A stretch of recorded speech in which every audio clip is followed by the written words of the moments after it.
to Reptile News. Now we're going to start off today in Australia with a story I actually saw on CNN the other day about, and it's not, I guess it's something. It was kind of neat. A very large, 1,100 pound, I believe, crocodile stole a lawnmower from a worker at the Australian Reptile Park and drug the thing underwater. Pretty impressive animal, to be honest. Yeah, so that was a thing. But today's main story that I wanted to talk to everybody about, which I believe is a win-win situation for the world, is in Ecuador. Now, if you were not aware, Ecuador was looking at actually oil exploration in 722 square miles of Amazon rainforest. Now, this particular area, this park, is said by some to be the absolute most wildlife-rich area of the world. In just a 6 square kilometer area, there's 47 reptile and amphibian species, 500 some odd bird species, and 200 mammal species. Scientists say that it would take 400 years to catalog the 100,000 insect species and 2,000 fish species of this park. But there is light at the end of the tunnel because the world paid them off to stop. The world raised $116 million, and by world, I mean governments all over the world, people, Hollywood actors. Leonardo DiCaprio was one of them. Al Gore contributed some money. And essentially Ecuador said that they would halt the exploitation of this land if they could raise 50% of what they would make off a possible 900 barrels of oil. Some of the contributions include a $51 million write-off on the debt owed to Italy by Ecuador. Australia contributed $500,000, Spain $1.4 million, and an investment banker from New York contributed her annual salary, which they don't specify how much that was or who it was,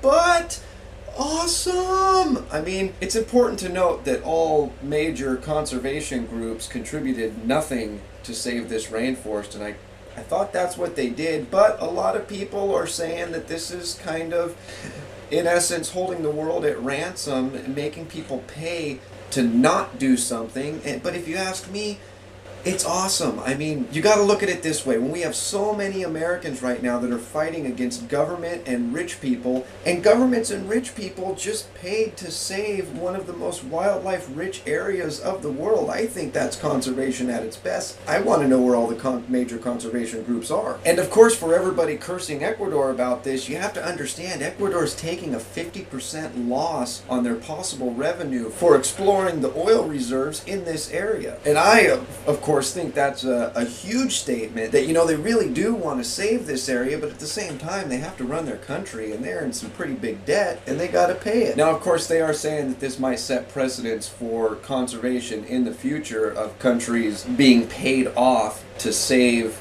areas, but you know, I'm in the group of, if people are going to pay it, then so be it. I think it's a huge statement that a good share of all the major conservation organizations are failing. I mean, we're consuming a lot more than we're saving, and that's not to say they're not working hard at it, but it's just not working. But if something like this can work, then I'd love to see more countries do it. So what this means for you and your future, if you are able to ever take your children down to the Yasuni National Park in Ecuador, it's still going to be there for you to do that. Now, what I'm really interested in seeing is what's going to happen in the future. What's going to happen when that $116 million is gone? Are they going to go back to exploring oil? Are they going to have to take another payoff? It's going to be really interesting to see how they play this one out, or if that area is going to be protected forever. And of course, that brings us into our comment of the day. What do you think about countries or people with money paying off some of these places to protect these areas? Do you like it? Do you hate it? Why? Leave a text comment or a video response, and that has been all your news for this Friday. If you'd like to read any more about these stories, that link's right down below here in the description. And as always, if you're still watching, my name is Jason White. Now you know what's going on in the reptile world. Be good to each other, and we'll see you next time.